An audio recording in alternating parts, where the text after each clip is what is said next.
Welcome, my fellow builders, to this episode of the Big Business Brief. You know, we do these each and every week for you to help give you new ideas to ponder on and to think about how to make your business better and make it work for you. Well, we've got a very special broadcast today because we're going to go deep into the four keys of the big setup, the big playbook, the big X-ray, and the big owner. This is critical stuff for you, so I'm hoping that you can stay with us for the whole thing, and I obviously welcome any questions, comments, or thoughts you have on it. You can always send those to me at sbeeman@builderintelligencegroup.com. We look forward to this program, and I'm glad you're with me. So enjoy it, sit back, relax, and let's hope that you generate some new ideas. In a world that's changing faster than ever, clarity is your greatest advantage.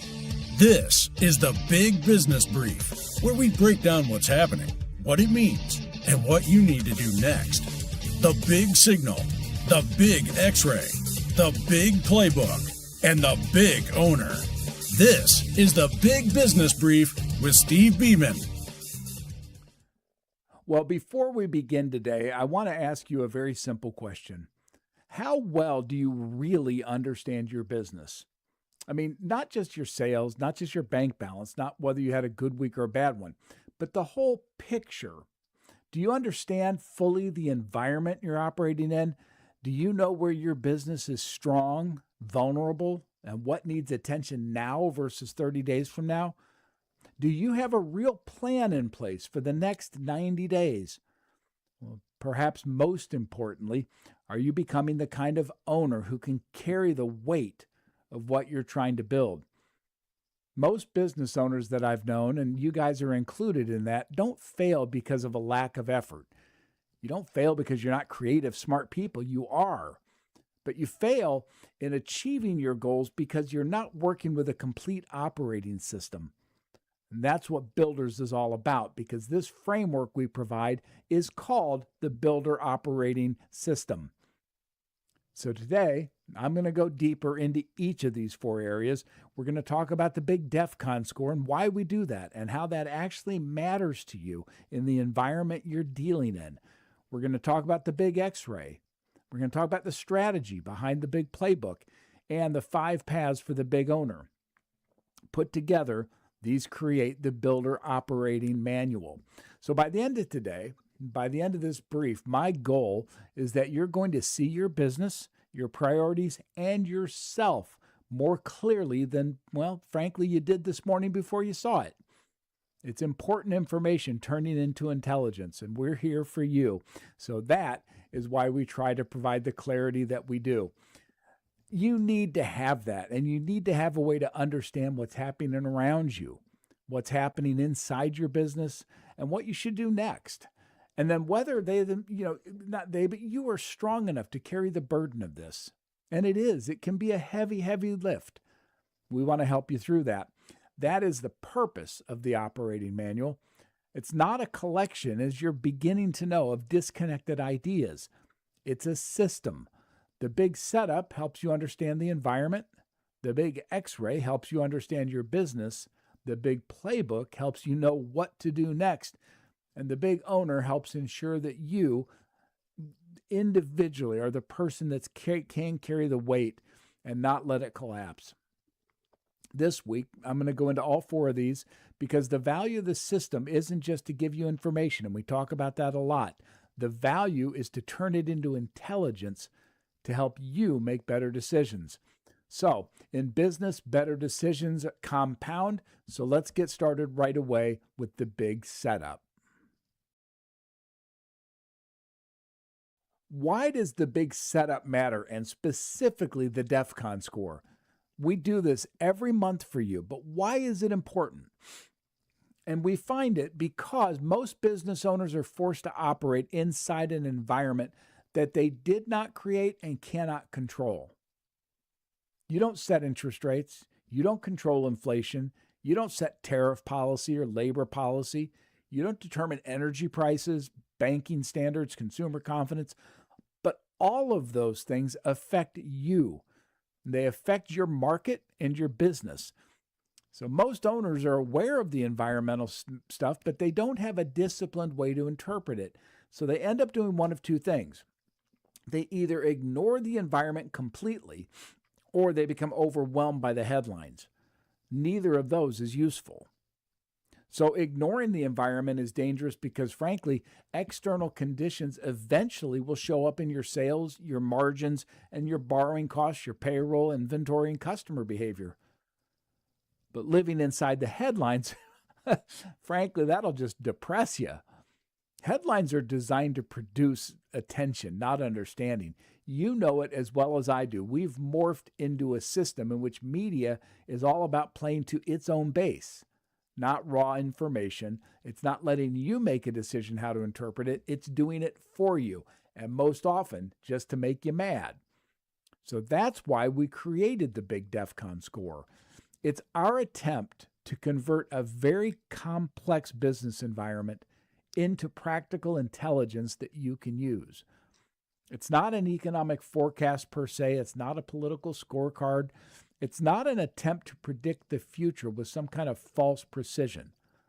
It's a decision support system for you.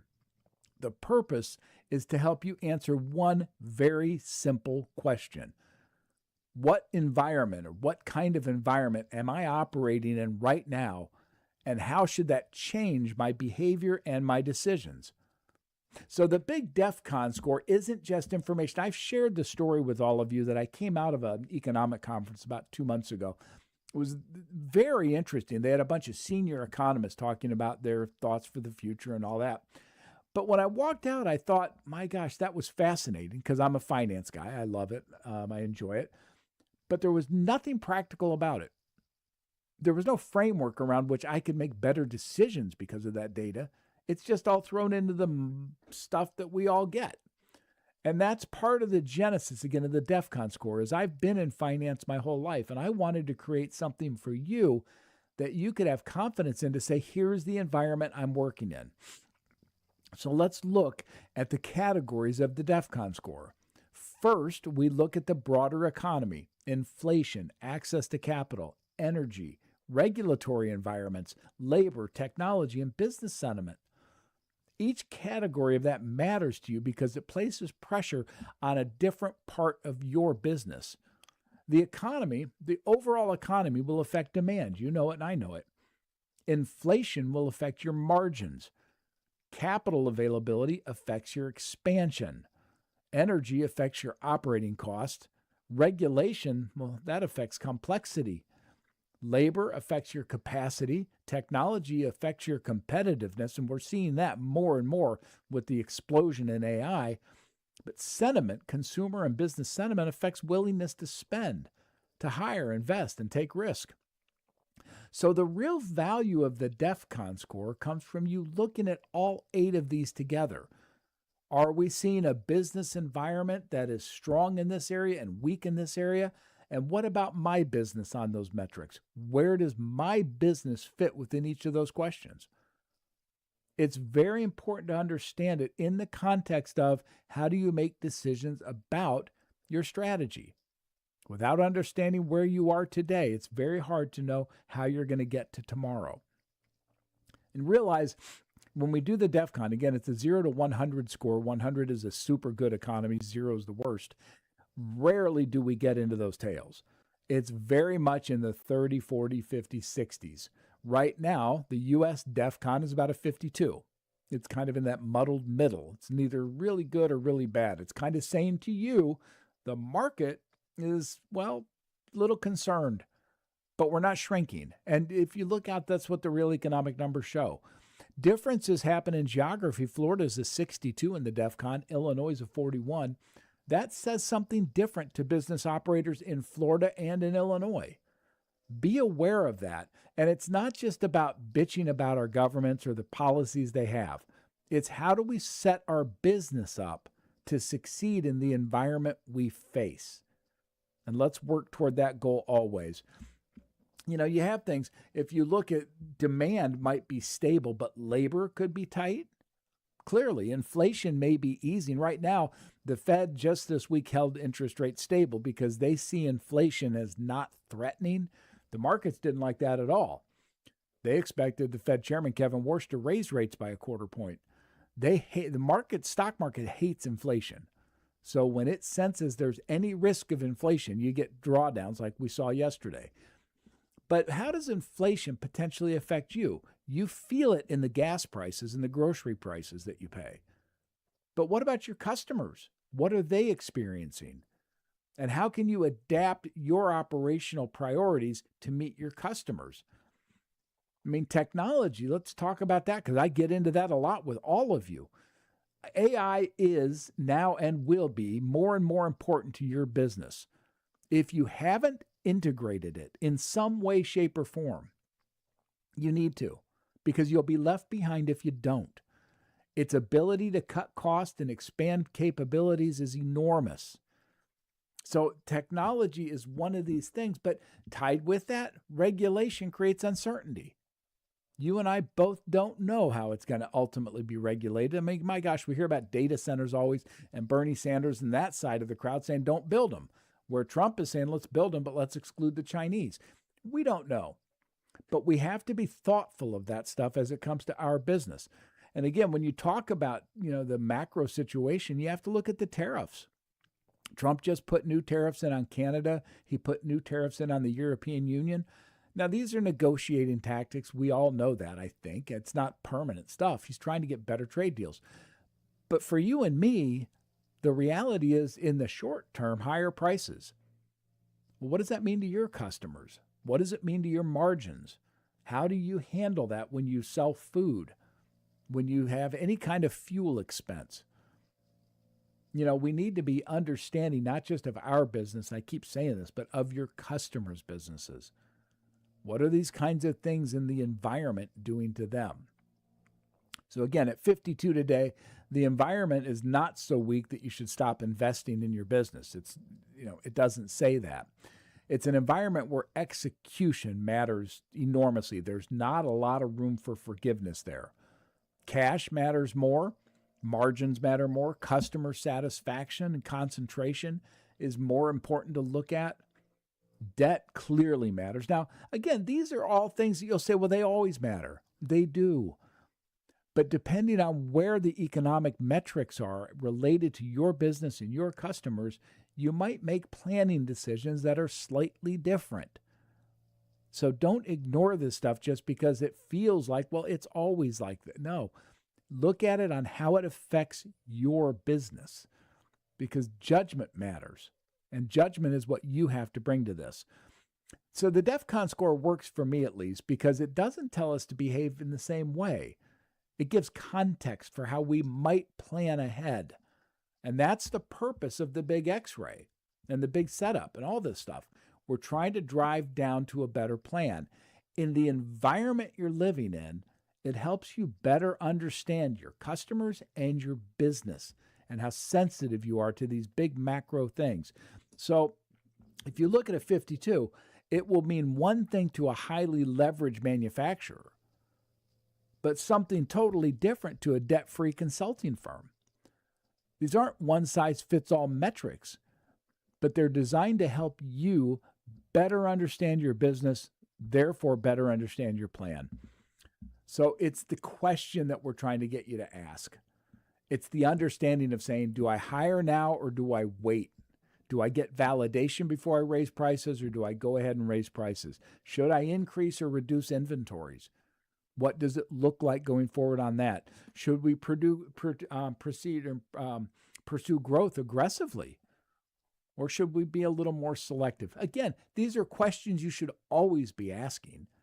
But knowing the context of the environment you're in objectively will help you both avoid mistakes but exploit opportunities more effectively. I've told you the story of my friend at the beginning of COVID in early 2020, came out to his board and said, I don't know if the U.S. is going to follow China here, but I'm hearing rumors of shutdowns and all these things.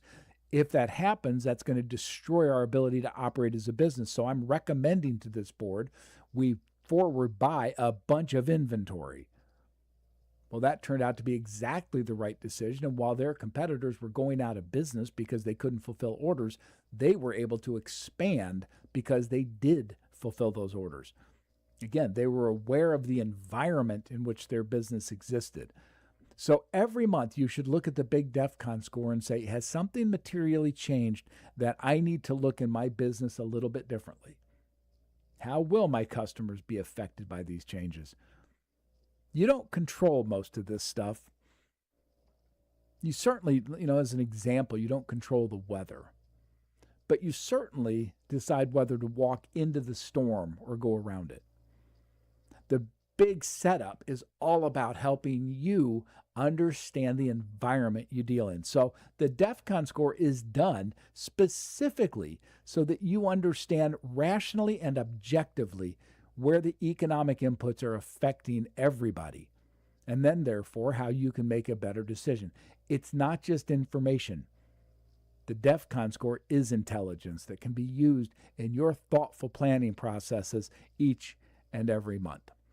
So we're going to come right back with the big X-ray, and we're going to go down the lanes that we look at in the big X-ray and why they matter on a very specific basis to you. In the big X-ray, what we do is we've identified 7 channels that we X-ray on your business, and you should. Again, this is all done so that you have a more thoughtfully operated business. These 7 channels, and some people might have 9, some people might have 5. These are our 7. We find them to be highly effective when you start to manage your business, looking for your strengths and weaknesses. These, again, should be looked at every single month.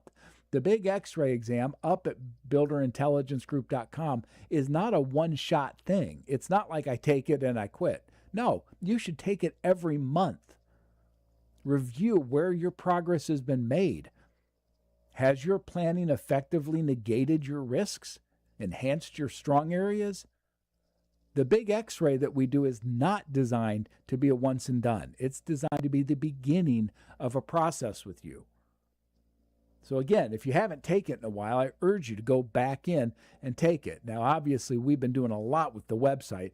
I've tested all of it, but if there's a problem, let me know. But it should work just fine for you. And we're building for your dashboard the ability for you to track your progress over time. So you can see that on the big X-ray, you scored this month, this the next month. Work toward strengthening your weak areas and strongly supporting and pushing forward on your strong areas. But let's look at the 7 channels that we have. These channels are strategy, sales, marketing, operations, finance, people, and leadership. And let me tell you again, as I've said so many times, where this comes from. I've spent 40 years in startup and small businesses, sometimes not so small, but I've spent 40 years doing this. All of this stuff is developed because of either good things I did that made things work or bad things I did that caused problems. I will tell you, I've had businesses in which I did not monitor these 7 lanes. I wish I had. It caused me big problems. But I urge you to look at your business on this big X-ray every month and say, how am I improving on my strategy, my sales, my marketing, my operations, my finance, my people, and my leadership? They're not unrelated departments at all. They're connected channels that must and have value that flows through them. If one channel weakens, the other channels will eventually feel it. So let's go down each one in a little more depth. Channel 1, let's call it strategy. Well, the strategy answers this. What are we trying to accomplish? For whom are we trying to do that? And why will we win? I've said often in selling, it's what do you have and who do you sell it to? It's pretty simple. Strategy is not a lot of different. What are we trying to accomplish? Really, if you can't put that on paper, you've got a serious problem. So get that down. What are you trying to accomplish? For whom are we trying to accomplish it? Who are our stakeholders? Clearly, our shareholders, our family members, our customers. Identify it. Put it in writing. And what defines how we win? How will we win and what defines it? Again, a surprising number of businesses, and I'm looking at myself But a surprising number of businesses don't have this. They have effort, they have goals, they have products, they have customers, but they don't have a clear answer as to why the market should choose them. Strategy requires pure clarity around the customer, the problem, the value proposition, the competitive position, the business model, and perhaps most importantly, the priorities. Without strategy, every opportunity looks attractive, but that's dangerous. I've seen that. A business without strategy becomes reactive. You've heard me say that many times. A business too often says yes for the wrong reasons. It'll chase too many markets. It adds too many services. It confuses motion with progress. Let's go to channel 2, sales. Sales is the conversion system of your business. It answers this: can we consistently turn interest into revenues? Well, many owners, they rely on personality, relationships, referrals, and founders' natural selling ability. And again, you're looking at somebody who's done this. I'm as convicted as anyone, which is one of the reasons I'm so passionate about this, is I don't want you to make the mistakes I've made. I mean, it may work early on. You may find that your own personality is so strong that you can carry the enterprise, but that's not going to scale. It doesn't work. Sales channels should be evaluated objectively as every other metric through lead flow, qualification, discovery, presentation, objection handling, follow-up, closing, retention, and referrals. The core question isn't whether you can make a sale. It's whether that you can make a continuous stream of sales predictably. Only when you get that down will you have a sustainably scalable enterprise. So let's go to number 3, marketing, which I've thought of in my life as the big black hole. Marketing can answer this, and notice that it's not reactive marketing, it's proactive marketing, because marketing answers questions if you do it right. Can the right people find us? Can they understand us? Can they trust us? Marketing, and this is why I called it the black hole, because it's often misunderstood as advertising. Well, it's much, much broader than that. Marketing is a process, I guess, of communicating relevance. It tells the customer, we understand your problem. We know what it costs you. We, in our business, have a credible solution for you. And why we're different in that, and that matters, why we're different than everybody else. And why are we worthy of your attention? The strongest marketing that you'll find does not simply make a business visible. And that's a tough one because visibility is expensive. I've told many of you the story that when I one time was working with the Ronald McDonald House, and the chairman of that had worked for Leo Burnett, the big advertising agency. And they created back in the 60s and 70s what was called the Marlboro Man. He was a cigarette guy, and everybody knew the Marlboro Man. So I said to him, what does it take to build that? And he looked at me and he said, Steve, it's very easy. Give me any image you want and $100 million, and I'll build you the Marlboro Man. The point being, advertising in that sense of image development can be very expensive. It may not be necessary for you if you've done your marketing correctly and you've targeted who you're selling, why you're selling to them, and how they benefit. So don't think of this marketing black hole as advertising. Facebook ads will only do so much. But good marketing will first go out and ask customers the questions. Why are we relevant to you? Why does our solution work for you? And think of marketing more as a research project than an advertising project. And then we're going to move into channel 4. So you have strategy, sales, and marketing. The fourth is operations. And this is one where I have failed in my life, and to the point I am not a good operations guy. I get it. I admit it. Because operators ask themselves this: can we deliver constantly or consistently, profitably, and at the quality that we promise? A company can have excellent sales and still fall or fail because delivery is chaotic. I mean, operational weaknesses shows up as rework, missed deadlines, customer complaints, margin erosion, inconsistent quality, employee burnout, dependency on one person. Operations, you see, is where promises become reality. And a business is only as strong as its ability to deliver repeatedly without reinventing the process every time. It's difficult because a lot of operations gets into management. And management is something we embed in the owner, but it's something you cannot avoid in any of these 7 channels. So channel 5 is finance. And if you don't understand finance, we need to do a masterclass. I know I've talked to some of the members about it because you're not taught this in the schools. And I would argue even in the business schools, they don't always teach finance. They teach I'll call it an educational or an intellectual finance. The practical world of finance, the actual stuff that you need in finance to run your business, well, that gets a little more complicated. And I want to work with you on that because do you understand really the economics of your business for real? I've talked to companies time and time again who have a pricing structure based on an assumption of overhead costs. Well, they don't produce their overhead costs properly, and it's very evident when you look at it from the outside, but they've kind of fallen into that we've always done it this way mindset. So understanding the economics of your business, the margins of your business, the revenue, and I've said this before, revenue is not truth. Cash in the bank isn't always truth. Growth isn't always truth. Finance has to ask you to get to truth. Are we profitable? Are we generating free cash flow? Which of our customers are really profitable? Which of our products are profitable? How profitable are they? And how much working capital do we really need to make this thing work? What is our real debt burden? And how do we get that debt service to a point where we can afford it? What's our break-even point for real? It's not always as simple as people think, but what's our break-even point? And are we creating value or are we just staying busy?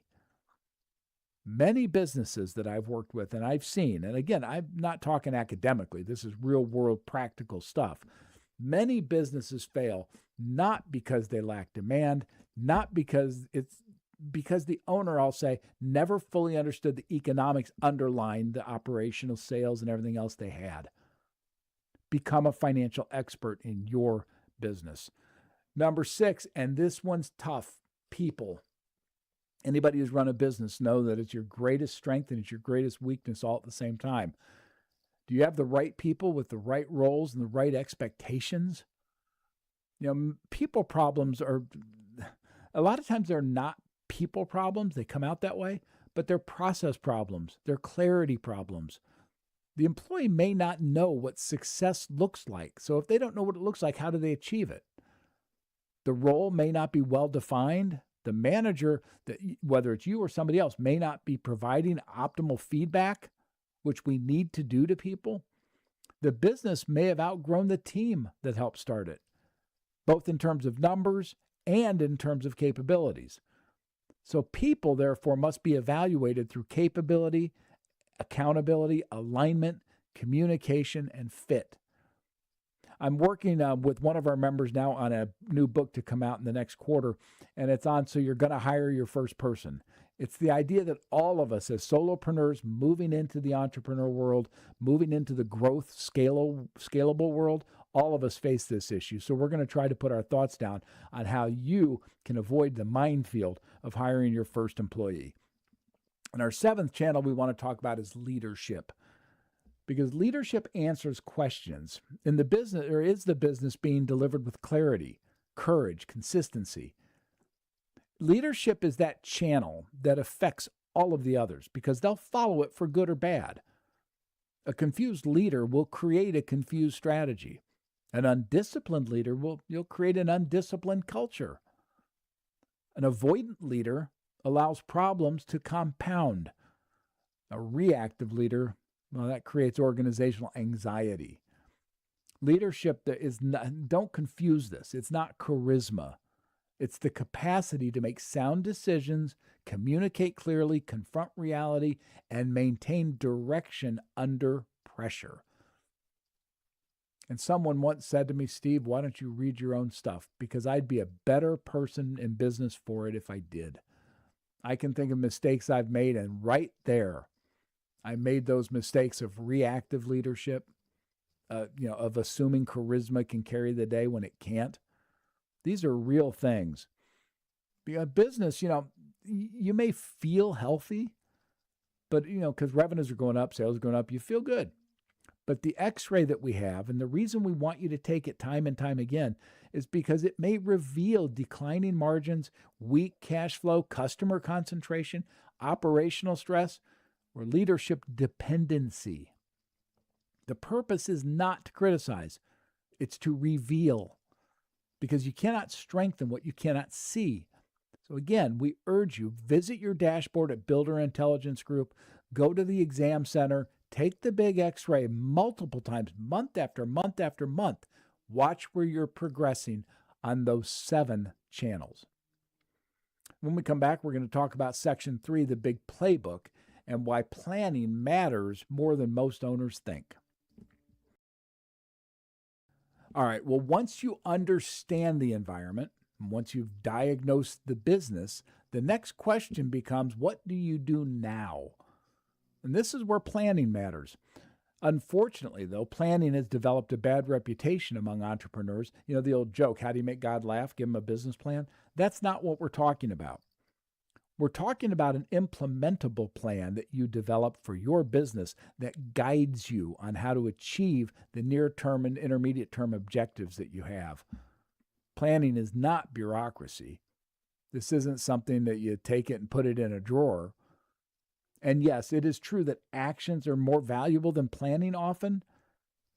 But action, if you don't know where you're going, if you don't have the direction, that action will become very expensive. Planning, therefore, is not the opposite of action. It's what makes action coherent. A strong plan, and let's be very specific, it's going to accomplish 4 things for you. Number 1, it will establish priorities. What is important that we get done now? Number 2, it'll allocate resources, and that takes confusion out of the operation. Number 3, it will prevent distraction, because if you have a plan and you know you're going down this route, you'll follow it. Absent it, you'll go all kinds of directions. But with a good plan, you'll follow that plan. And then finally, it avoids fragmentation. It avoids you trying to do too many things at once. And again, I'm preaching to you from someone who's done all this stuff. If you get fragmented because you don't have a plan guiding you, you'll be frazzled. And all of the 7 channels will suffer. You'll be doing too many things at once. You may find that your team is pursuing too many priorities. Every customer request is urgent, of course, and every new idea that comes down the pike becomes a new project. Every problem you have becomes a fire. The result is constant and consistent movement with little or no progress. That's why the big playbook is built around a 90-day planning cycle. 90 days is long enough to accomplish meaningful work, but it's short enough to create urgency. A 1-year plan often feels a little too distant. A 1-week plan is too tactical. 90 days creates the right strategic window. So our planning approach begins then with these questions. Number 1, what does the business most need to grow, and what does it need now? Not what would be nice, not what's exciting, not what the owner happens to enjoy, right? The answer that you get to that, what do we need now, comes from the big x-ray and the big setup. The plan must respond to the reality of your business. The playbook should identify a small number of outcomes that materially improve the business, which feeds back then into the big x-ray. For example, let's look at 6 things. Let's improve gross margins by 3 points. Let's add 20 qualified opportunities to the pipeline. Let's reduce customer concentration. Document the delivery process. Hire a key manager. Build a 13-week cash flow forecast.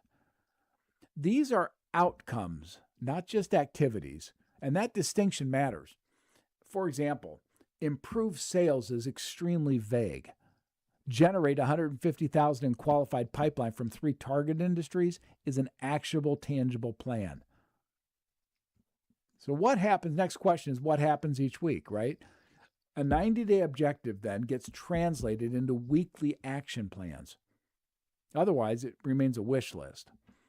Each priority that you set needs to have an owner, a clear owner, a measurable outcome, a definable sequence, a deadline, and a weekly review. That'll create rhythm. Businesses improve when important work becomes part of the operating cadence. So then the next question will be, what will we stop doing? And that may be the hardest question you face, because a real strategy often requires subtraction. Every new priority that you have and every new project consumes time, money, attention, and capacity. If we keep adding without removing, the organization will become overloaded.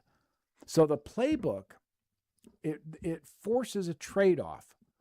What meetings should stop? What products should be eliminated? What customers should be released? What reports should disappear? What projects should be postponed? Planning is not simply deciding what to do, but it deserves, and it's deciding often what no longer needs attention. It's why we integrate the big X-ray and the big setup, because all of this goes to your planning process. If you look on paper and you're too fragmented because you got too many things going, start lopping them off. They don't all have to be done at once, because they can't be. Execute them where you can. Remember, connecting all of this together, the DEFCON identifies your environment, the X-ray identifies your weaknesses and strengths, the playbook chooses the response. The next is the owner and the team executive, because they execute, measure, and adjust. That is why the planning process matters so much. It converts intelligence into action, and action applied consistently creates progress. When we come back, we'll look at segment 4, the big owner, and that's you. So we're all about building the builder who builds the business, right? Say that 4 times. There's one final truth that can't be ignored in all of this equation, and that is that every business eventually becomes limited by the capacity of its owner. That's you. The business may not need better systems, or it may need better systems. It may need more capital, stronger people, and all of that. But at some point, the owner becomes the constraint. And that's not an insult, by the way, it's a reality. The business places pressure on every part of you. It affects your money, your emotions, your health, your thinking, your meaning. That's why our work in the big owner is centered around the 5 paths: financial, emotional, physical, intellectual, and yes, spiritual. These paths are not separate from the business's performance. They shape it. I mean, look at the financial path. It's not simply about the company's finances. It's about the owner's relationship with money. Many business owners create revenue while failing to create personal security. They reinvest everything. They underpay themselves. They take excessive risk. They mix personal and business finance. They have no liquidity plans, no retirement planning, and they have no exit plan.